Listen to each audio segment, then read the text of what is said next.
안녕하세요. 우리 사회에 생생하게 살아있는 결이 다른 이야기 사생결담. 오늘도 우리 주변에서 일어나는 크고 작은 일들에 대해서 허심탄회하게 이야기를 나눠볼 텐데요. 비상 소집에 응해주신 위원들 먼저 소개해드리겠습니다. 자팍다식 식사 중입니다. 이상호 박사 함께합니다. 안녕하세요. 네, 안녕하세요. 천연덕스러운 카리스마죠. 김성준 의원 나오셨습니다. 안녕하세요. 안녕하세요. 우리 동네 살림꾼입니다. 임미애 도의원 함께합니다. 안녕하세요. 안녕하십니까. 자료 대마왕입니다. 천윤길 기자도 함께합니다. 안녕하세요. 네, 안녕하십니까. 오늘도 이렇게 비상대책회의 소집에 응해주셔서 고맙습니다. 여쭤볼 게 있어요. 위원님들은 뭐 취재다 아니면 업무 때문에 공공기관 자주 들르시잖아요. 새해가 돼서 조금 분위기가 달라진 게 있나요? 달라지는 게 이상하지 않나요? 아, 달라지면 안 되나요? 보통 관공서는 잘 안 달라지는 것 같아요. 지금 제 느낌이 그런 건지 아니면 뭐 늘 그냥 조금 이렇게 가라앉고 이런 분위기는 뭐 늘 비슷한 것 같아요. 그런 건 있는 것 같아요. 이게 신년을 맞아서 이 단체장들이 신년 기자간담회를 보통 하면 이 기자들이 뭐 수십 명씩 한꺼번에 출입을 하게 되니까 네. 이 청사를 관리하시는 청원 경찰분들이 한 명 한 명 체크를 하세요. 그래서 기자인지 아닌지 체크를 하고 난 다음에 시민들이 드나드는 게 조금은 부자연스럽게 다니는 모습을 보면서 아, 오히려 이 뭐 행사를 하면 할수록 시민들은 좀 드나들기가 불편하겠구나. 근데 그게 연초에만 그런 현상이 있어요? 아니면 1년 내내 그런 현상이 있어요? 연초에 그런 현상이 많죠. 저희도 이제 뭐 군의회 일도 받고 도의회 일도 보지만 갈 때마다 이 업무를 가지고 어디를 가야 될지 맞아요. 눈앞에 서서 한참을 들여다봐요. 그리고 이 자리 배치도 하고 얼굴 사진이 붙어 있잖아요. 다 이렇게 확인을 해요. 그러니까 저한테도 그렇게 익숙하지 않은 일들이니까 일반 시민들한테는 굉장히 어색하고 불편한 일들이죠. 그럼 연초가 되면은 인사 이동이 있어요. 네. 지금 분위기가 굉장히 좀 어수선하죠. 거기에다 경북도청 이번에 청소하시고 하시는 여사님들 또 이동이 다 돼가지고 전부 낯선 그런 상황이죠. 그래서 저는 공공기관 갈 일이 생기면 모아놨다가 정말 마지막까지 안 갔다가 한 번에 가서 다 해결하고 하거든요. 그러다 잘못하면 과태료네요. 빨리 가셔야 돼요. 빨리빨리 하겠습니다. 어쨌든 이렇게 위원님들도 그렇지만 많은 분들이 공공기관의 생활과 굉장히 밀접한 관계가 있잖아요. 이런 공공기관이 우리의 세금을 낭비하고 있다면 여러분은 어떠세요? 최근에는요, 공공청사가 새롭게 지어지면서 규모나 활용도에 의문을 제기하는 분들이 늘고 있습니다. 또 신청사 존재에 대해서도 의구심을 갖는 분들이 많은데요. 그래서 오늘 사생결담은 공공청사에 대해서 이야기를 나눠보도록 하겠습니다. 공공청사할 때 이 청사라는 게 국민들 혹은 뭐 시민들 혹은 백성들의 이야기를 듣고 또 듣고 또 듣고 역사적으로 보면 권력의 공간, 힘의 공간, 때로는 억압의 공간으로 작용하는 것이 많죠. 정부의 기준을 넘어서는 곳은 한 곳도 없습니다. 그래요? 이건 좀 의외의 답변이에요. 왜냐하면 경북도청만 봐도 으리으리하거든요. 네. 마치 그 안에서 일하는 일꾼인 공무원이 주인처럼 느껴지는 거.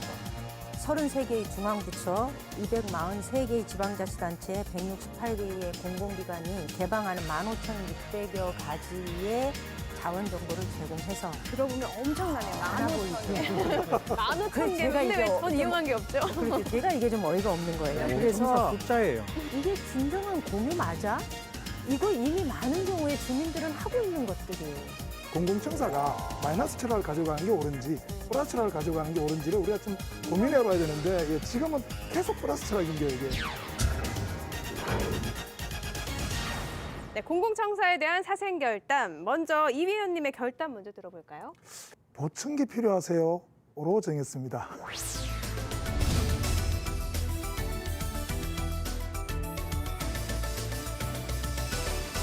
보청기면 귀에 꽂는 거잖아요. 네, 그렇죠.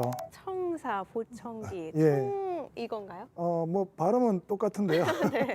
사실은 한자는 조금 다르죠. 근데 우리가 이렇게 공공청사할 때 이 청사라는 게 생각보다 굉장히 재밌는 개념이더라고요. 이게 이제 그 청자라는 게 한자로 이렇게 보면 위에 집음자에다가 들을 청자가 들어가 있어요. 그래서 이제 그런 일종의 어떤 그 듣는 집이라는 개념이 좀 들어가 있는 게 이제 청사죠. 그래서 집운이라는 그 한자를 해석하는 거기 보면 옛날 사람들이 요걸 다스리는 곳이긴 하지만 그보다 더 중요한 건 듣는 일을 주로 하는 곳이다. 그래서 국민들 혹은 뭐 시민들 혹은 백성들의 이야기를 듣고 또 듣고 또 듣고 그네들의 말에 귀를 기울이는 그런 곳이어야 되죠. 그래서 또 우리가 조금 더 잘 듣기 위해서 보청기를 하듯이 좀 이렇게 그 공공기관에 근무하시는 분들 같은 경우는 아마 이게 지금 계속 나오는 문제들도 어떻게 보면 이제 시민들의 이야기를 안 듣기 때문인데 청사의 본래 개념은 듣는 곳이라는 개념을 조금 생각했으면 좋겠다라는 생각입니다.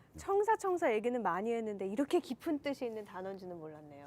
국민들과 이렇게 정치를 한다라는 개념에서 가장 중요한 게 뭐냐 하면 국민들의 소리를 듣고 국민들의 소리를 천심처럼 혹은 하늘의 소리처럼 이렇게 듣는 이걸 굉장히 좀 중요하게 이렇게 생각했던 그런 개념들이 이렇게 글자에 들어가기 시작을 했던 거죠. 그래서 관청이라고 할 때 뒤에 청자가 대부분 다 그런 개념으로 이렇게 활용됐다 보시면 될 것 같아요. 예. 그 설명을 들으니까 굉장히 이 관청에서 근무하는 사람들의 책임감이나 어떤 업무를 해나가는 데 있어 그 무게가 좀 실리는 느낌이 좀 근데 들어요. 이론적으로는 그런데 실질적으로 우리 국민들에게 이렇게 역사적으로 이렇게 보면은 관청 이런 의미는 어쩌면은 백성의 이야기를 터놓고 들어주는 공간이라기보다는 하나의 권력의 공간, 침해의 공간, 때로는 억압의 공간으로 작용한 적이 많죠. 실질적으로 이렇게 그런 일들이 우리 역사에서 비일비재하게 벌어지는데 어떤 의미에서 이렇게 백성을 받드는 공간, 국민을 받들고 봉사하는 공간으로 이렇게 자리매김되기 시작한 것은 아마 90년대부터 본격적으로 정말 국민을 받들고 봉사하는 공간이다. 이렇게 자리 잡았지 않겠나 이렇게 생각할 수 있어요. 이게 좀 큰 것 같아요. 그 90년대에 지방자치제가 실시되면서 그 전까지 청사에 근무하는 청사의 수장은 이 중앙정부에서 임명한 사람이 내려오는 곳이기 때문에 좀 무거운 분위기가 있었고 근무하다가 금방 또 다른 곳으로 발령이 나기 때문에 이 청사에 대한 그렇게 많은 애착을 가지지를 않았던 것 같아요. 그런데 이 전국 동시 지방선거가 실시되고 4년 단위로 이렇게 선거가 치러지니까 이 집무실에서 근무하는 시장 군수님들도 이 청사에 대한 자기가 애착을 가지게 되고 도민들, 시민들이 와서 자주 만나면 만날수록 자기 표 관리에 도움이 되기 때문에 이 공간이 조금 더 열린 공간으로 바뀌게 되지 않았나 싶습니다.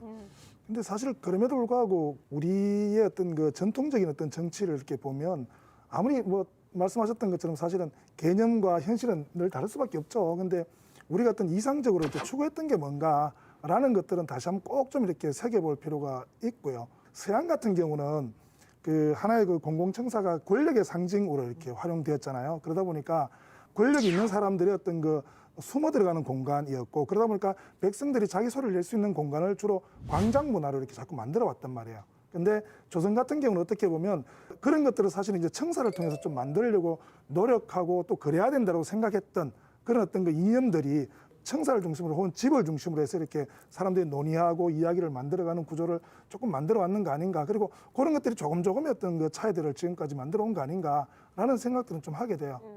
청사 지금 의미를 살펴봤는데요. 목소리를 많이 들어야 되는 곳이 청사인데 수도권뿐만 아니라 각 지자체의 청사는 다 있잖아요. 주민센터부터 해서 많이 있는데 오래된 건물도 있고 얼마 전에 뭐 새로 지은 건물들도 있을 텐데 경북의 이 공공청사가 어느 정도 수준인지도 궁금하거든요. 네. 내가 있는 시군의 청사가 엄청 커 보인다라고 느끼시겠지만 경북에 있는 23개 시군 청사와 경북도청사까지 정부의 기준을 넘어서는 곳은 한 곳도 없습니다. 그래요? 이건 네. 좀 의외의 답변이에요. 왜냐하면 네. 경북도청만 봐도 으리으리하거든요. 네. 정말 큰 것 같은데 기준에 적당한 크기라고요? 예, 그렇습니다. 이게 이유가 있는데요. 그 기준 면적을 정합니다.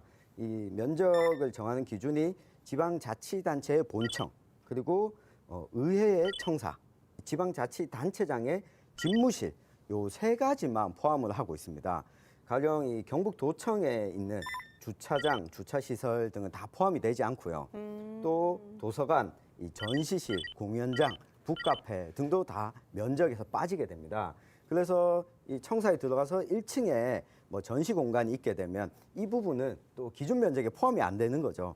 또 이 법령에 따라서 의무적으로 설치해야 하는 재난 상황실, 그러니까 청사 안에 있지만 이 부분은 또 면적에서 다 빠지게 되는 겁니다. 그래서 우리가 생각했던 것보다 청사의 면적이 기준 면적으로 따지면 생각보다 크지 않은 거죠. 네. 크게 지어놓고 그러니까요. 막 빼버려도 될 것 같은데 신고만 요것만 집무실이야 뭐 요것만 아니요, 사무실이야 그렇진 이렇게 않고요. 설계를 해서 허가를 받을 때 네. 승인을 받을 때부터 집무 공간은 요만큼이다라고 해놓게 돼 있어요. 그래서 그곳에 대해서 승인을 받고요. 만약에 실제로 그게 건축 과정에서 그 면적을 초과하게 되면 이후에 그 면적을 초과된 면적을 어떻게 사용할 것인지 계획을 작성을 해서 제출을 해야 돼요. 그러니까 실제로 행안부에서 면적이 초과되었다고 해서 어떤 제재가 있지는 않아요. 뭐 규정상으로는 다음 해에 뭐 이 재정에 불이익을 주겠다 뭐 이런 정도가 있긴 하지만 실제로 그 뭐 면적이 넘었다고 해서 제재를 받은 자치단체는 그동안 없었고요.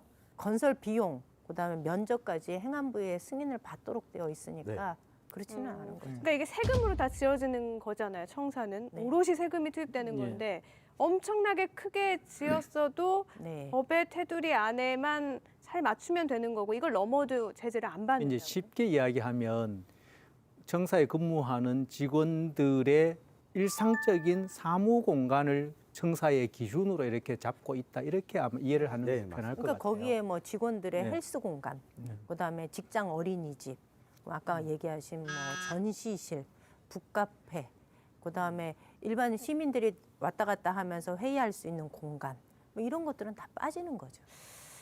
일반 시민으로 봤을 때는 제 세금이잖아요. 네. 공무원분들이 많이 계시진 않을 거예요. 전 왜냐하면 일반 회사를 다니는데 회사에서도 건물 크고 복지 좋으면 너무 좋죠. 하지만 다 여건이 되지 않아서 그렇게 못하는 거잖아요. 근데 이 세금으로 공무원들을 이렇게 너무 좋게 하면 일반 시민으로 봤을 때 좀 뭔가 상대적 박탈감도 느낄 수 있지 않을까 싶어요. 충분히 있죠. 그럴 수 네. 있고 일정 부분 허용을 두는 것이 꼭 공무원이 좋으라고 두었다고도 볼 수 있겠지만 경우에 따라서 이제는 이제 개념이 바뀌어서 조금 시민과의 어떤 공유 공간을 인정해 주겠다는 그런 뜻일 수도 있다고 보고요. 청사 역시도 그런 단계를 이미 거쳐오는 거죠. 네. 이게 재미있는 사실이 한 가지가 있는데요. 아까 제가 청사 면적 기준을 이야기를 했잖아요. 근데 이 경북에 있는 23개 시군의 이 기준 면적과 실제 면적들을 비교해 보면 건물이 오래된 청사일수록 실제 면적이 점점 해가 갈수록 줄어듭니다. 그렇죠. 예, 보유 면적이 줄어들어야지 이 신청사 신축을 하는 데 있어서 이 정부로부터 승인을 받기가 용이하거든요. 그래서 작년에 이 신청사를 준공하고 이전한 예천군청을 보면 재작년까지 면적 비율이 51.24%였습니다. 기준 면적의 절반 정도의 면적만 쓰고 있는 있다고 신고를 했었죠. 어. 이 용도를 다르게 변경을 하면서 야, 이만큼 오래됐고 우리가 쓸 수 있는 공간도 많이 없다. 그래서 신청사 건축이 필요하다라고 설득하기 위해서 면적률이 줄어드는 모습들을 매년 확인할 수도 있습니다. 그럼 집무실을 쓰고 있다가 갑자기 쪼개가지고 이거는 시민을 위해 개방하는 공간이니까 집무실에서 제외해야 된다 이런 건가요? 네, 그런 방식이죠. 중장기적으로 그런 방식으로 신청사 건립의 타당성을 확보하는 거죠. 그렇군요. 근데 아까 이렇게 사실 가장 큰 문제는 이건 것 같아요. 이게 그 공무원들 정말 좋겠다. 들어가 보면 내 세금인데 공무원들이 정말 좋겠다. 사실 이게 우리 시민들 입장에서 보면 정말로 이렇게 잘 지어진 현관 공간이나 이런 걸 보면서 야 저게 우리 모두가 참 좋겠다라는 생각이 들면 아무리 넓거나 커도 별 문제가 안 될 맞아요. 거예요. 근데 근무하는 공무원들은 되게 좋을 것 같은데 저한테는 별로 좋을 것 같지 않은 이 인식 자체가 사실은 우리가 이제 공공청사를 어떻게 활용할 건가 하는 문제가 좀 있으면 논의가 되겠지만 이 문제가 가장 중요한 부분이 될 것 같다는 생각이 좀 들어요. 네. 그러니까 지금 말씀하신 것처럼 이게 부지 면적에는 전혀 뭐 이렇게 위법이 된다든가 이렇지는 않지만 기준에는 맞아 떨어지만 여전히 민심으로 보면은 뭔가 이렇게 깨림칙한 구석이 여전히 존재한 이유는 바로 지금 말씀하신 네. 것처럼 그런 내용 때문인 것 같아요. 그래서 하나하나 이제 짚어볼 텐데요. 먼저 청사의 개념을 정리를 했잖아요. 이 위원님의 그러면 결어도 한번 들어볼까요? 공공청사는 사람들의 목소리가 모여 있는 곳이어야 된다라고 좀 말씀을 좀 드리고 싶어요. 방향성을 딱 잡아주셨네요. 고맙습니다. 공공청사는 사람들의 목소리를 담을 수 있는 곳이어야 된다. 네, 이어서 공공청사에 대한 김 의원님의 결담 듣고 이야기 이어가 보죠. 대한민국 헌법 1조 2항이다.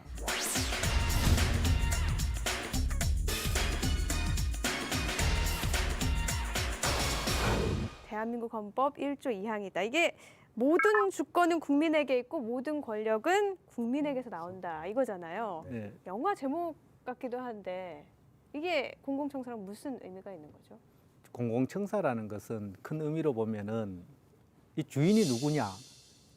일반 국민이고 시민이죠.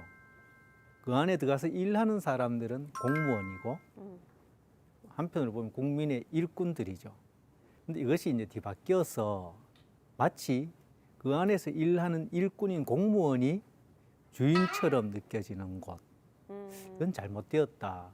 이제 앞으로는 그 공공청사 역시 우리 국민과 시민의 것이다. 그 안에 있는 일꾼들도 그 점을 깊이 명심해야 될 것이다. 이런 생각을 합니다. 네. 다 맞는 말씀인 것 같아요. 저는 좀 생각이 그 다르세요? 다릅니다. 예. 이 공공청사에서 공간을 저는 세 가지로 나눠서 봐야 된다고 보거든요. 첫 번째는 이 공무원들도 노동자라고 봤을 때 이들이 안정적으로 직무를 볼 수 있는 공간이 확보돼 있어야 된다. 이 면적 기준을 계산할 때도 1인당 면적을 계산하고 거기에다 이제 곱해서 하게 되는데, 그래서 안정적인 직무 공간을 좀 확보해 줘야 된다. 그리고 이 직무 공간을 제외해 놓고 나서 이 대민 업무 공간, 시민들이 드나들면서 업무를 보고 자기 민원을 제기할 수 있는 공간도 또 안정적으로 확보가 돼 있어야 되고, 그리고 마지막으로 남은 공간이 민원과 관계없이 시민들이 함께 누릴 수 있는 개방된 공간, 이 세 가지로 나눠서 봐야 되지, 공무원들이 집무실이 야 너무 좋다, 시설이 좋다고 해서 이걸 무조건 비난하는 것은 나쁘다고 보기에는 저는 어려운 것 같아요. 그렇기는 한데 사실은 원론적으로 보면 그 김 의원님 말씀이 맞는 게 그것마저도 사실은 일종의 시민들의 어떤 복지나 이런 어떤 업무를 조금 더 잘 수행하기 위한 어떤 그 목적으로 사실 그런 의미가 좀 들어가는 게 아닌가 싶고요. 그런 의미에서 보면 사실은 그 시민들이 어느 공간이든 사실은 다 이게 우리 공간이다라고 느낄 만큼의 어떤 그 서로 간의 소통과 또 이 공간은 그렇기 때문에 조금 우리가 잘 일할 수 있도록 좀 배려해 주십시오라고 이야기할 수 있어야 되는 어떤 그런 것들이 사실 공유되는 이런 것들이 필요한 거지. 여기는 노동자의 공간이니까 여기는 우리 거, 그다음에 여기는 당신들 거, 이렇게 그 논의를 시작해 버리면 사실은 공공청사 문제는 지속적으로 어떤 게 해결되지 않는 문제로 가지 않을까 이제 싶어요. 제가 이야기하는 국민이 주인이고 시민이 주인이라는 이야기는 우리가 공공청사를 짓고 할 때 일정 부분 우리가 주인된 입장에서 좀 더 넉넉한 마음으로 그것을 지어야 되는 이유들에 대해서도 한번 고민을 해보자. 동시에 그런 고민이 있을 때 그 안에서 일하는 일꾼들의 입장에서도 우리가 어떤 이런 필수적인 공간에 보태어서 시민과 국민들을 위해서 같이 나누어야 될 공간은 무엇인가도 같이 고민을 하게 된다. 결국 이것을 짓는 쪽은 공무원이에요.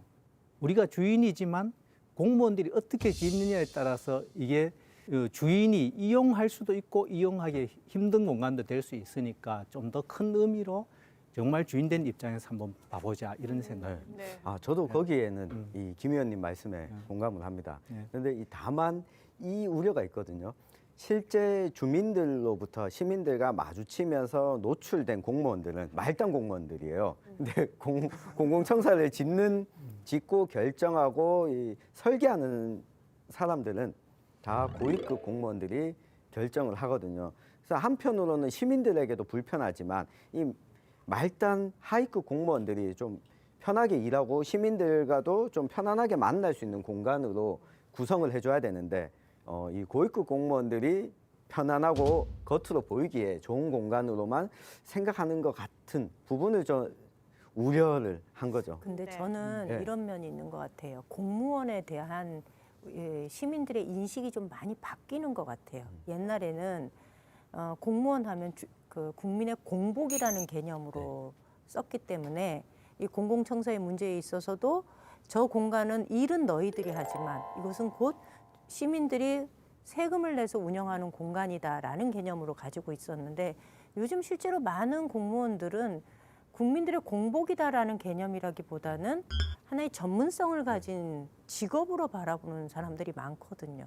이제 그렇게 보면은 이제 노동자다 이렇게 되는 거죠. 그래서 이 아까 천 의원님 얘기하신 것처럼 공공청사를 하나의 노동자들이 업무를 볼 수 있는 업무 공간으로 이렇게 분리해서 보다 보면 이분들에 대한 복지를 위한 어떤 또 다른 시설도 필요하게 되고 이렇게 되는데 여전히 주민들은 이분들을 하나의 노동자로 보기보다는 국민들의 공복으로 바라보는 그런 경향이 있어서 약간의 갈등이 좀 생기는 게 아닌가 싶어요. 그런데 이제 공공청사를 지을 때 이렇게 보면 실질적으로 공무원이 짓는다고 이야기하기가 굉장히 어려워요. 왜냐하면은 설계하는 과정부터 공모 과정을 거쳐요. 그리고 이제 그 공모를 할 때 당선이 되면은 그 당선된 회사가 실질적인 건물을 설계를 하죠. 대개의 경우는 이 공무원들이 나름대로 전문성이 있다고 하지만 요즘은 건축하는 과정들을 민간에 전부 위탁해 갖고 있는 거예요. 설계, 시공, 감리까지. 단 하나 하는 것은 공무원들 중에서 자격증을 가진 누군가가 감독하는 것밖에 할 수가 없죠. 그러면 우리가 좀 더 폭넓게 공유의 공간이라는 의미가 들어가게 되면은 이제 민의 영역과 간의 영역이 합쳐져서 어떤 민관이 같이 공유할 수 있는 공간으로 가장 타당한 것이 어떤 공간이 나올까 이걸 이제 고민을 할 수 있다는 거죠. 지금은 되게 긍정적으로 말씀을 하셨잖아요. 그렇다고 민관이 봐요. 함께 힘을 합해서 좋은 방향으로 예. 하면 좋을 텐데 예. 안동시의회 신청사 건립 과정에서는 문제점이 있었잖아요. 이렇게 뇌물을 좀 받고 이런 문제점이 있는데 한번 정리를 좀 해주시죠. 11월 14일째 이제 뭐 일간지 보도가 이런 게 있습니다. 현장 감독이 현장 소장으로부터 두 차례에 걸쳐서 각 500만 원씩 1,000만 원을 받았다고 경찰서에 자진 출두해서 진술을 한 거죠. 네. 결국 현장에 있는 공사 감독이 이제 돈을 받았다는 거고 그 현장 소장 이야기로는 두 차례에 걸쳐서 준 건 맞는데 한 번에는 500을 줬고 한 번에는 300을 줬다 이런 진술이죠. 궁금한 거. 네. 근데 그 업자가 돈을 줬다 그러잖아요. 그리고 공무원도 관계 공무원도 그로 인해서 사직을 한 공무원이 거고. 자진 출두했죠. 그런데 예. 왜 준 거예요? 그러니까 준 이유가 있을 거 아니에요. 그거는 이제 경찰의 조사로 이야기를 하겠죠.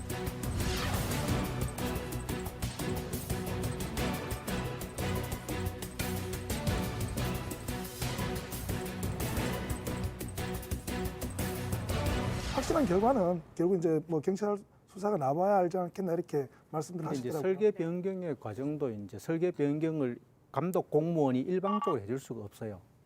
변경을 하게 될 때는 거기에 따른 절차들을 득해야 되고 그 여러 가지 어떤 현장 상황이나 발주처의 요구에 의해서 설계 변경이 되는 경우도 있어요.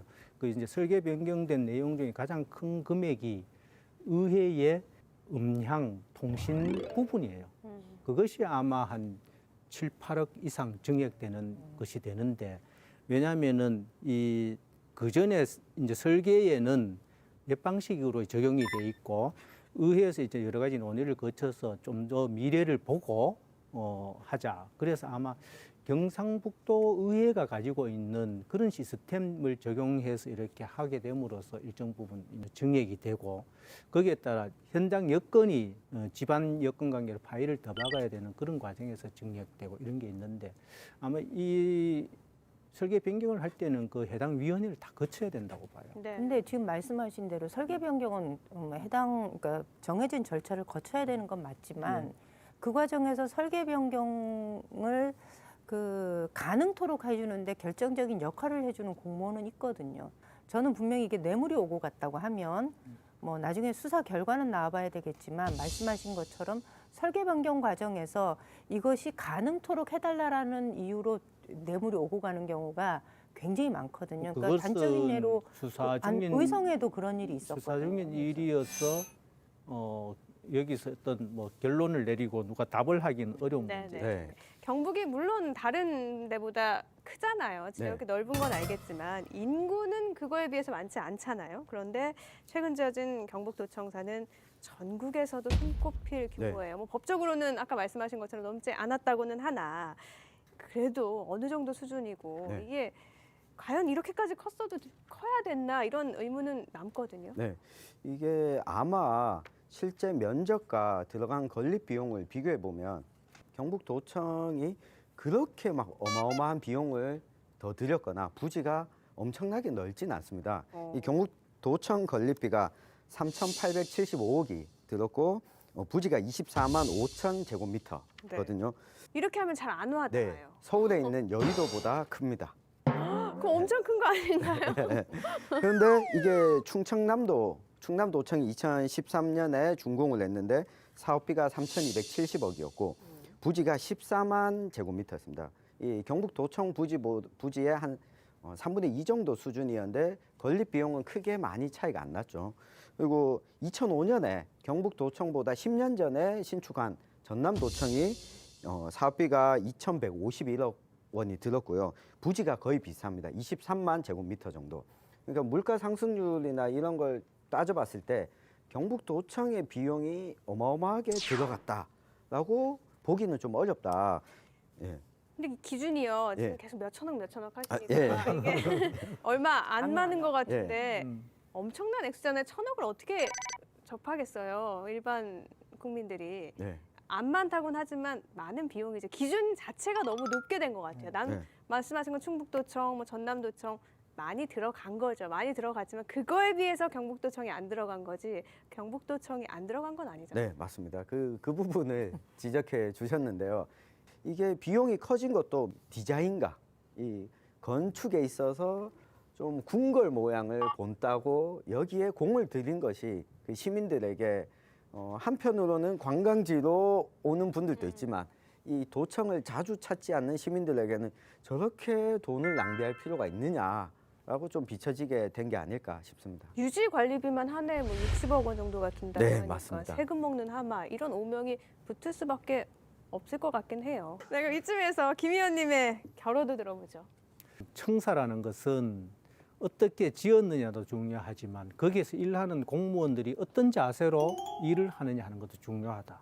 아울러서 주인된 국민과 시민이 그 공간을 이용함에 있어서 정말 열린 마음으로 이용할 수 있고 또 공무원들 입장에서는 그런 어떤 시민들을 위해서 어떻게 열어주고 시민들의 고충을 들어주느냐 이런 일들을 진정으로 고민해야 된다고 생각을 합니다. 네, 계속해서 공공청사에 대한 임 의원님의 결담도 들어볼까요? 국민은 5G 시대에 살고 있는데 정부는 3G 시대에 살고 있구나. 왠지 욕 같아요. 3G 막 이렇게 말씀하시니까.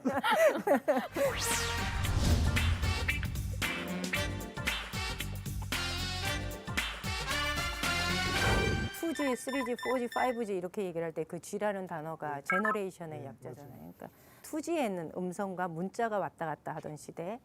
그러다가 이제 3G 시대로 넘어오면서 3G에서 4G, 5G 아주 빠르게 이게 발전을 했잖아요.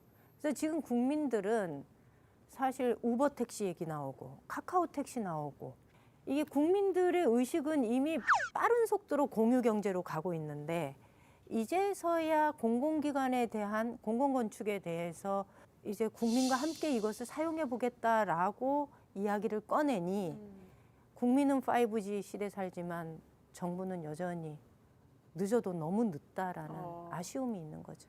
다행이라고 볼 수 있는 건 그래도 지난해 8월이었죠. 행정안전부에서 중앙부처나 지자체 공공기관의 업무용 시설이나 물품을 사용하지 않을 때 국민에게 개방하는 이런 서비스를 시범으로 실시했잖아요. 네. 이게 반응은 그럼 어떤가요? 근데 반응을 보면은요, 이게 뭐 공공자원 개방 공유 서비스 시범 사업을 실시를 해서 33개의 중앙부처, 243개의 지방자치단체, 168개의 공공기관이 개방하는 15,600여 가지의 자원 정보를 제공해서 들어보면 엄청나네요. 많아 15,000개. 그래서 15,000개. 제가 근데 이게 왜 전 좀- 이용한 게 없죠? 그렇죠. 제가 이게 좀 어이가 없는 거예요. 청사 그래서 숫자예요. 이제 공유자원 관리 시스템을 구축을 해서 온 국민이 전국에 있는 공유자원을 시스템을 통해 포털 서비스를 통해서 이걸 공유할 수 있도록 하겠다 이거예요. 네. 근데 제가 예를 찾아보니까 주로 주차장, 회의실, 강당 이런 거 공유하겠다는 거예요. 근데 이거 하고 있어요 이미 많은 새로울 게 경우에. 없다고요. 그리고 모범 사례라고 얘기를 하는 게 전라도의 어느 한 그 공공 건물에서 주차장이 놀고 있으니 그것을 이 주차장 시설을 이용하지 않을 때 지역 주민들이 이 주차장 시설을 농산물 건조하는 걸로 쓰겠다 해서 그렇게 개방을 했다는 거예요. 이걸 모범 사례라고 얘기를 해요. 그래서 내가 보면서 이게 진정한 공유 맞아? 이거 이미 많은 경우에 주민들은 하고 있는 것들이에요. 그러니 중앙정부가 늦어도 한참 늦다는 거죠. 그 전에 있었어요. 이미 2008년도에 네. 2008년 4월에 이런 게 있었어요. 공공청사 개방 지침 이래가지고 지자체로 다 내렸어요. 정말 정부가 이 부분을 보면 탁상 행정을 한다는 것을 이렇게 알 수 있는 것이 정말 지방자치단체로 내려오면 특히 시군 단위로 가면 공공청사들은 여러 가지 용도로 이미 심지어 장애인 기업에서는 시청사 안에 들어와서 직원들을 상대로 민원인을 상대로 카페를 열고 있고 네. 안동시청 같은 경우는 벌써 한 5년 정도 됐어요. 카페 연지 그렇게 활용을 하고 있고 각 단체들은 시의 청사로 쓰다가 빈 공간이 생기면 모든 단체들이 앞다투어서 그걸 쓰기 위해서 신청을 하고 이미 그것을 다 쓰고 있죠. 그리고 각종 회의들은 이미 시군청사에서 다 이루어지고 있고 거기에다가 읍면동 행정복지센터 같은 경우는 주민자치위원회에 이어서 자치위원회 프로그램들이 적어도 3개 내지 한 7, 8개 프로그램들이 계속 운영이 되고 거기다 헬스장까지 다 있죠. 예. 그럼 지금 말씀하신 거 들어보면 공공청사 이용 잘하고 있네요. 저는 이걸 보면서 지금 아직도 이 하드웨어에만 목을 매는구나. 이 청사를 공유한다는 것이 꼭 이 공간을 쓰는 것만으로 생각하는 것 같다. 예를 들면 제가 눈여겨봤던 이 공공의 자원을 공유하는 사례들이 이런 거였어요. 거대한 게 아니라 우리 젊은 사람들이 많이 사는 1인 가구가 많이 사는 근처에 있는 주민센터에서 공구를 공유합니다. 예. 예, 공구를 필요할 때 와가지고 빌렸다가 왔다 가고 그리고 최근에 또 많이 하고 있는 것 중에 하나가 라돈 측정기를 빌려드립니다. 그러면 시민들이 와서 이 주민센터도 공공청사잖아요. 주민센터에 와서 빌려가고 군청에 와서 빌려갔다가 가고 이곳을 거점으로 매개로 해서 사람들이 공유할 수 있도록 만들어주는 일종의 이렇게 소프트웨어를 어떻게 채울 것인가를 좀 개발을 하고 이 모범 사례로 안내를 해야 되는데 이 공간을 누구한테 빌려줬습니다. 누구한테 빌려줬습니다. 이것만 창고랑 생각하는 헬스를 것 같아요. 만들었습니다. 아니, 이거잖아요. 근데 제가 이런 얘기를 꼭 좀 드리고 싶었어요. 이게 이제 그 조선시대 때 공공청사는 철저하게 마이너스 개념이에요. 필요 있다고 하더라도 이렇게 계속 빼나가서 정말 필요한 것만 짓는 방식으로 이렇게 지어져요. 안동읍성 같은 게 이렇게 들어와 보면 가장 중심에 서는 게 이제 조금 낯선 개념이긴 한데 객사라는 걸 지어요. 요거는 뭐냐면 왕이 이제 여기에 상주하고 있다는 걸 상징하는 공간으로 짓고 이제 그 옆에다가 이제 이데올로기를 만드는 어떤 그 일종의 향교 공간을 하나 만들죠. 그래서 학교를 하나 만들고 그리고 이 객사의 동쪽에 있다 그래서 이제 동헌을 짓는데 거기가 보통 이제 그 현감이나 이런 사람들이 어떤 그 업무 공간을 짓게 되죠. 그리고 이제 그거 빼고는 나머지는 굉장히 크게 짓는 게 뭘 짓냐면 향리들의 업무 공간을 굉장히 크게 지어요. 질청 같은 거 이런 것들 좀 짓고요. 사실 이 외에는 어디든 가봐도 이거 외에는 별 게 없어요. 다른 공간들을 짓지 않는 거예요. 그러니까 딱 필요한 걸 빼고는 안 짓는데 이거는 뭐냐면 여기다가 갑자기 왜 공공청사에 공연장도 들어가야 될 것 같고 빌려줘야 될 것 같으니까 언제 빌려줄지 모르겠지만 뭐 회의장도 빌려줘야 될 것 같으니까 회의장 짓고 그러다 보면 계속 플러스 되는 어떤 그래서 공공청사가 마이너스 철학을 가지고 가는 게 옳은지 플러스 철학을 가지고 가는 게 옳은지를 우리가 좀 고민해 봐야 되는데 지금은 계속 플러스 철학인 게 이게. 네. 저는 그 면에서는 플러스 철학으로 가야 된다고. 그럼요. 그럼 지금 가장 큰데 경북에서 가장 큰 게 도청이잖아요. 점수를 주신다면 몇 점을 주실 수 있으세요? 활용도 측면에서요.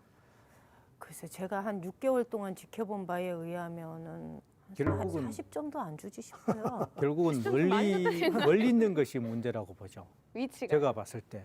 그런데 실질적으로 이렇게 보면은 도청에 보면 동락관이라는 별도의 어떤 공연장 전시실을 가지고 있고 도청 본관이 이제 안민관이라고 하는데 그 내에 보면은 전시 공간도 있고 또 이렇게 이 휴게실도 있고 종합민원실에도 들어가 보면 공간이 굉장히 좋아요. 그리고 이제 북다방이라고 해서 누구나 가서 차 마시고 책 보고 할 수 있는 이런 공간들이 다 있어요. 그런데 이제 이것을 활용하는 사람들이 전부 다 멀리 떨어져 있다 보니까 오랜만에 이렇게 와서 보면 누군가 처음 와서 보면은 굉장히 화롭게 지어져 있다. 또 이런 것일 수도 있는데 근데 저는요 김 의원님은 이렇게 점수는요? 생각해요.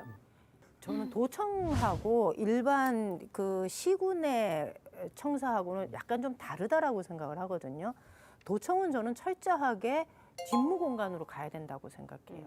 그런데 시군에 있는 청사의 경우는 주민들이 복합적으로 누릴 수 있는 복합 이 문화타운의 개념으로 가야 된다는 거죠. 왜냐하면 인구는 지금 농촌 지역이 점점 줄어들고 있고요. 이것이 어디로 이렇게 뻗어 나갈수록 비용만 더 많이 들어요. 지금은 좀 집중되어져 있는 것이 훨씬 더 효율성을 근데 높일 수 이제 있는 거고. 시군의 경우도 보면은 그걸 이용하는 분들 입장에서 보면은 어떤 소재지를 중심으로 해서는 그게 어떤 집합이 되어 있을 때 이용하기가 편한데 제가 봤을 때 이 벌써 면 단위로 가게 되면은 그 시설들을 이용하기에는 역시 힘들죠. 그래서 우리 이제 안동시 같은 경우로 보면은 읍면동의 주민자치센터나 이런 것을 굉장히 크게 지어요. 요즘은 한 30억 전후를 들어서 여러 가지 또 문화 공간들이 될 수 있는 걸로 짓는데 도청 역시도 보면은 이 신도시 한 뭐 10만 정도의 규모로 간다고 봤을 때는 거기에 있는 여러 가지 어떤 시설들을 활용하고 개방하고 하는 측면은 괜찮겠다는 생각을 해요. 두 분이 아무래도 이 도청의 근처에서 생활하시다 보니까 우리 위원장님 말을 잘라먹고 끝까지 점수 말씀 안 하셨어요. 끝까지 점수를 말씀 안 말씀 안 하셨어요. 하셨습니다.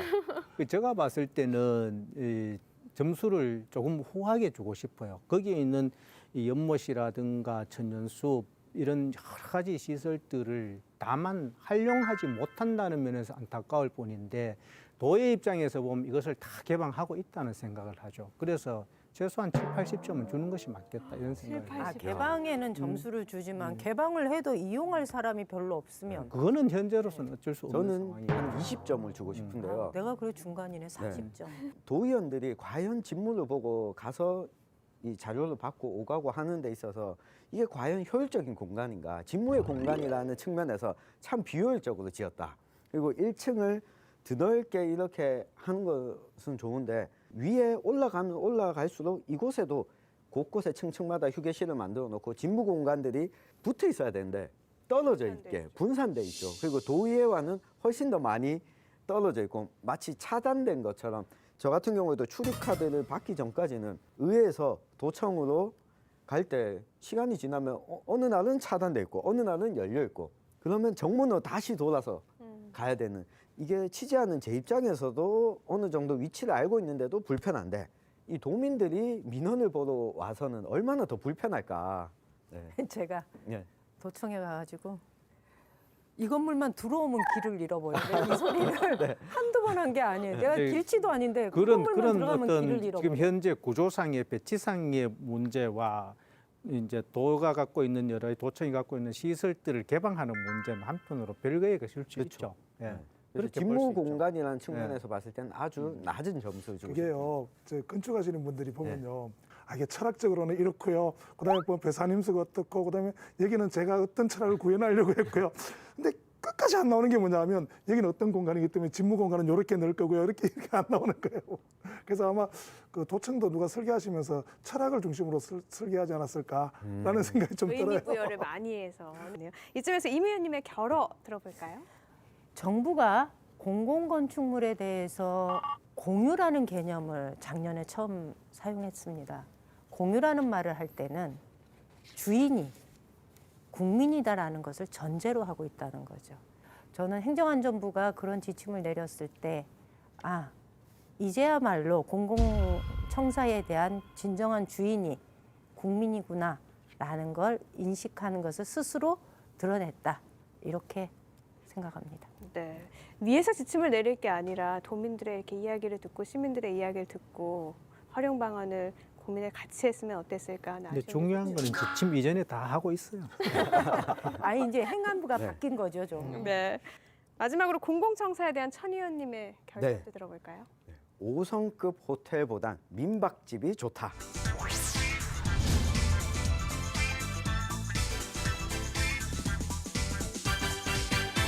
진심이세요? 네, 진심입니다. 나는 5성급이 더 저도 좋아요. 5성급. 저도 여행 생각이 좋아요. 아, 그래요?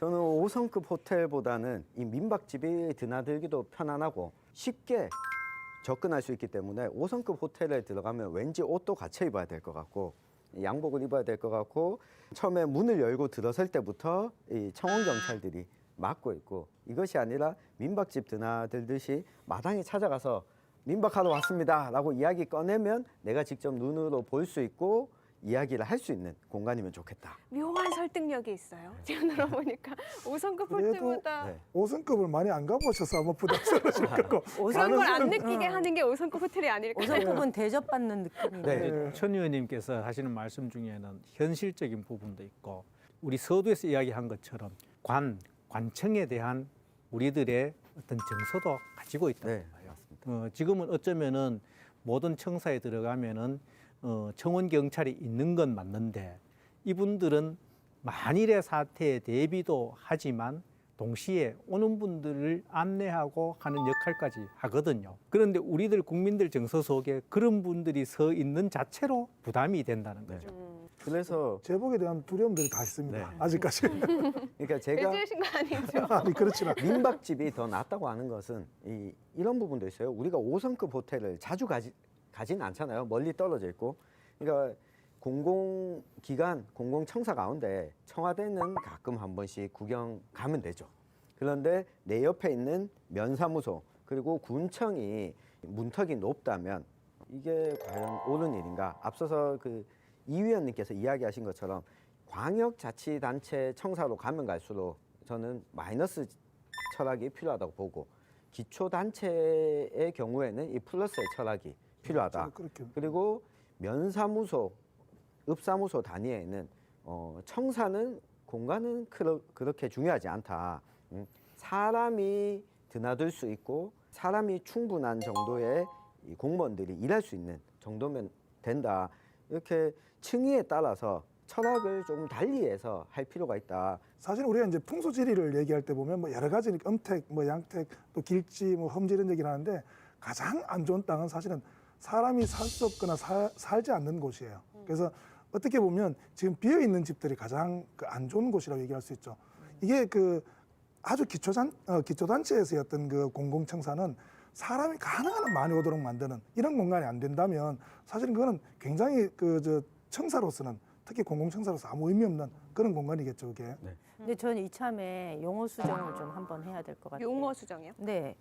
천 의원님이 아까 면사무소, 읍사무소 이 얘기를 하시는데 내 옆에 있는 면사무소 그리고 군청이 이제 이 면사무소는 우리가 일제시대 때 사용했던 개념이고 이제 이 명칭이 바뀌었어요.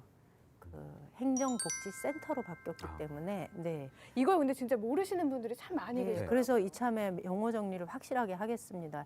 행정복지센터고요. 그 얘기는 다시 말하면 이 공공기관이 행정뿐만이 아니라 거기에다 주민의 복지까지 제공해주는 이 공공건축물이라는 거죠. 면장님 그럼 센터장이시네요. 그러네요. 그 행정의 대표가 면장님인 거고요. 그다음에 주민의 민간의 대표가 따로 있는 거죠. 그래서 공동대표의 체제로 구성이 되게 돼 있어요. 이제 3.1운동 100주년이기도 하니까 이 용어는 일제시대 잔재는 없애버리죠. 예. 이게 아니고 정권이 바뀔 때마다 자꾸 바뀌어요. 그래서 더 헷갈리는 거고요. 지금 공공청사를 어떻게 지어야 될지 얘기를 하셨는데 기획재정부에서는 국유재산 건축상을 또 제정을 했더라고요. 네. 네. 그래서 또 이게 뭐 준공한 공공건축물 몇 개를 대상으로 심사를 하는 걸로 알고 있는데 이게 어떤 상이에요? 네, 기획재정부에서 이 국고국장이나 학계나 이 다양한 전문가들로 구성이 된 심의위원회를 구성을 해서 이 선정을 합니다. 우수한 공공건축물에 대해서 규모별로 나눠서 선정을 하고 이걸 적극적으로 홍보를 하는 거죠. 이게 건축비 규모에 따라서 우선 100억 이상이 대형 건축물 그리고 10억에서 100억까지가 중형 그리고 10억 미만이 소형 건축물 이렇게 구분을 짓는데 2018년에 경북에서 2개 청사가 상을 받았습니다. 통계청 안동사무소가 중형 분야에서 최우수상을 수상했고요. 포항의 북부의 양덕파출소가 이 소형에서 우수상을 받았습니다. 내용을 보면 이 통계청 안동사무소는 야외 휴게실이랑 이 편백나무 벽면을 활용해서 이 편안한 공간으로 조성을 잘했다. 그리고 이 파출소의 경우에는 딱딱하고 좀 무거운 분위기에서 벗어나서 이 친근감을 조성할 수 있도록 지었다. 제가 판단할 때는 그렇게 의미 있는 상은 아니라고 보고 이제 안동 용산 쪽에 있는 그 경북 북부 통계사무소 같은 경우는 보면 직원 숫자에 비해서 건물 크게 지었어요. 네. 크게 지었는데 여기 이제 15년, 16년, 17년에 이렇게 최우수상을 받은 걸 보면은 주 아랍에미리트 한국 대사관 15년도, 2016년에는 주 이스라엘 대사관, 2017년에는 외교부에서 지은 주 몽골 대사관 이렇게요. 어떤 의미에서 보면은 이런 대사관들은 하나의 어떤 그 나라의 어떤 문화와 전통과 건축에 어울리는 어떤 건물을 지어야 되는 상황이고 그런 디자인이 나올 수밖에 없는 상황이니까 여기에서도 적용이 되는 기준은 결국은 상을 받게 되면은 5성급이 맞다. 결국 이 상이 가는 기준이 어떤 거기에 달려 있다 이렇게 봐요. 저도 동의를 하니까요. 이게 사실은 건축상은 건축상일 수밖에 없거든요. 그렇죠. 결국 네, 이제 맞습니다. 건축물에 들어간 철학, 뭐 미학적 요소 이런 것들을 판정할 수밖에 없기 때문에 한번 그 두 분 의원님 그거 한번 해보시죠. 이게 그 예를 들어서 도의회에서 주는 가장 그 모범적인 활용 사례, 공공건축물의 활용 사례를 뭐 어떤 지표나 점수로 해서 예를 들어서 뭐 그 안동시청은 뭐 전체적으로 뭐 8.5다, 뭐 예천군청은 뭐 몇 점이다, 몇 점이다 이렇게 해서 그 지수를 이렇게 하나의 지수화 시켜서 활용도를 계속 높일 수 있도록 좀 만들어가는 어떤 그런 노력을 아마 요거는 의회청에서 하셔도 괜찮을 것 같은데요. 고민해보겠습니다. 예, 이 의원님이 이렇게 말씀하시는 걸 보면은 제가 애초에 이렇게 이야기했던 주인이 누구냐 하는 문제로 가죠. 뭐 지금 우리 집 곳곳에 문제가 많은 청사도 있고요. 또 새로 신청사를 지을 계획이 있는 곳도 굉장히 많잖아요. 방향을 한번 정해주면 좋을 것 같은데 어떻게 앞으로 해야 될까요? 이제 미국의 그 공공 디자인 프로젝트를 이렇게 추진하고 있는 그 분의 말을 조금 이렇게 인용해 보면 그 신시아 니키틴이라는 그 부회장의 말인데 이게 굉장히 재밌는 말이에요. 공공 디자인을 수행하기 전에 반드시 주민 의견을 수렴하고 동의를 얻는 것을 제1원칙으로 한다. 이게 사실은 가장 중요한 방향성이 아닐까 싶어요. 저는 이런 게 봐요. 우리가 이때까지 논의한 것도 그렇지만 사용자, 그 사용자라는 것은 결국은 주인된 국민과 시민, 거기서 일하는 공무원들의 입장에서 동시에 봐야 되겠다 이런 생각을 해요. 그런데 이 건축물들이 천편일률적이에요. 천편일률적이 되면은 일단은 비용 면에서 싸죠. 설계비도 적게 들고 건축비도 적게 들어요. 근데 이제는 이 정도는 좀 벗어나 봐야 되지 않느냐.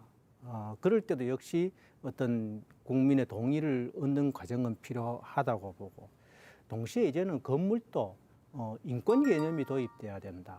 중요한 것은 장애인이든 비장애이든 누구나 똑같은 조건에서 사용할 수 있는 어떤 인권적인 건물 거기다 무엇보다도 환경을 최우선적으로 고려하는 공공청사 이런 개념으로 가야 되겠다. 그렇게 되면 어떻게 되느냐.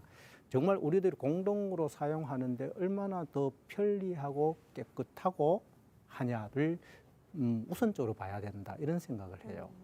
저는 그 공공청사의 방향성에 대해서 이런 걸 생각해 본 적이 있어요. 수원시가 아까 김 의원님 말씀하신데 잠깐 언급이 됐었는데요. 수원시가 2018년도에 수원청사를 지을 때 인권 영향 평가를 반영해서 인권이라는 것을 청사에 입히겠다라고 선언을 했거든요. 남녀노소 불문하고 그리고 장애인, 비장애인 불문하고 인종을 떠나서 누구나 이 건물을 편하고 내 공간으로 사용할 수 있도록 그 인권의 개념을 입혀서 건물을 짓겠다라고 하는 것은 어쩌면 우리가 이 공공건축물을 생각할 때 한 단계 좀 업그레이드된 그런 개념이 아닐까 싶어요. 가장 대표적인 게 이런 것들이에요. 보니까 그 우리가 보면 이렇게 그 남자 여자 화장실을 이렇게 만들지 않습니까? 사실은 남자 화장실은 줄 서 있는 걸 거의 못 볼 거예요. 근데 여자 화장실은 늘 줄을 서 있거든요. 이게 물리적으로 동일한 공간을 딱 배치하면 사실은 여자 화장실은 계속 줄을 설 수밖에 없는 구조를 갖거든요. 정말로 제대로 되려면 여자 화장실을 좀 더 크게 설계하고 남자 화장실 조금 적게 설계하는 거 이런 것들이 사실 우리가 이제 인권 설계의 가장 첫 번째 단계들이거든요. 그래서 이런 부분들에 대한 고민들이 적어도 공공청사부터는 좀 시작을 해야 되는 거 아닌가라는 생각 좀 들어요. 네. 제가 최근에 본 것 중에 흔히 공공청사에 들어가면 이 수유하고 그리고 기저귀를 갈아주는 이 공간이 여자 화장실 안에 있어요. 그런데 최근에 개통했던 청송에서 영덕까지 가는 고속도로의 휴게소에는 이게 중립적인 공간에 설치가 되어 있어서 남자도 들어갈 수가 있도록 되어 있더라고요. 이게 굉장히 중요하다고 봤거든요. 이 수유하고 기저귀를 갈아주는 행위를 하는 주체가 여성이 무조건 해야 된다가 아니라 남성이 할 수도 있다라는 가치를 저는 건축물에서 보여주고 있다고 봤는데 이게 공공청사가 오히려 더 늦은 것 같은 느낌이 그러니까 들었어요. 저도 그 얘기를 네. 드리고 싶었는데 고속도로 휴게실에 보면 어린이 소변기가 엄마들이 데리고 들어가는 걸 전제로 되어 있어요. 네. 남자 화장실은 없나요? 그게 궁금해요. 저도 아니, 가본 지금은 적이 다 없어요. 지금은 생겼습니다. 네. 지금은 있고 도의회도 있어요. 항상 보면은 공공이 앞서가는 게 아니고 민간이 앞서가요. 네. 예. 그러면은 공공이 얼마나 적극적으로 수용해서 따라가느냐. 네. 여기에 참 관건이 아쉽네요. 있겠죠. 공공이 먼저 가고 민간이 따라가면 그건 불가능한 네. 일인 것 같아요. 네. 너무 많은 걸 바랬나 봐요. 네. 그럼 천 의원님의 결혼 한번 들어볼까요? 네, 준비를 많이 했습니다. 비장한데요. 네. 사람이 먼저다. 발음도 비슷한 것 같아요. 네. 알겠습니다. 지금까지 공공청사에 관해서 결이 다른 이야기 나눠봤는데요. 오늘 이렇게 비상수집에 응해주신 위원님들 이야기를 나누면서 어떠셨는지 총평 한번 들어볼까요? 결국 여기에 모든 답은 주인들이 갖고 있다. 이런 생각을 합니다. 모든 걸 한꺼번에 확 바꿀 수는 없더라도 하나하나 정도라 조금씩 좀 바뀌어가는 모습들은 있었으면 좋겠다라는 생각을 하게 되네요. 네. 저도 오늘 이야기를 나누면서 이 문제가 생각보다 우리 삶에서도 그렇고 민주주의라는 측면에서도 중요하구나, 공공청사가. 이런 생각을 해보면서 여기 계신 두 분의 도의원님들께서 올 한 해 지어지는 공공청사에 대한 민원과 관리 감독, 의견 수렴까지 해주셨으면 하는 부탁을 드리겠습니다. 아이 사생결정하시는 민원을 너무 많이 넣어서 어떤 것 같아요. 그러니까 제가 자료를 찾다 보니까는 2017년도 한 해에 전국에서 지어진 공공청사가요 한 70여 개 정도가 되더라고요. 그런데 이렇게 해마다 지어지는 수많은 공공청사가 이제는 개방이 아니라 공유의 개념으로 주민들한테 돌려지기를 바랍니다. 공공청사, 공공건물, 흔히들 이 같이 쓰고 숨김없이 함께 나눈다는 의미로 건물의 공공이라는 말을 붙이죠. 그런데 이 말대로 잘 사용이 되고 있는지는 다시 한번 생각해 봐야 될 것 같습니다. 앞으로는 의미대로 잘 사용되는 공공청사가 늘어났으면 좋겠네요. 우리 사회 생생하게 살아있는 결이 다른 이야기 사생결담, 오늘 순서 여기까지입니다. 시청해주신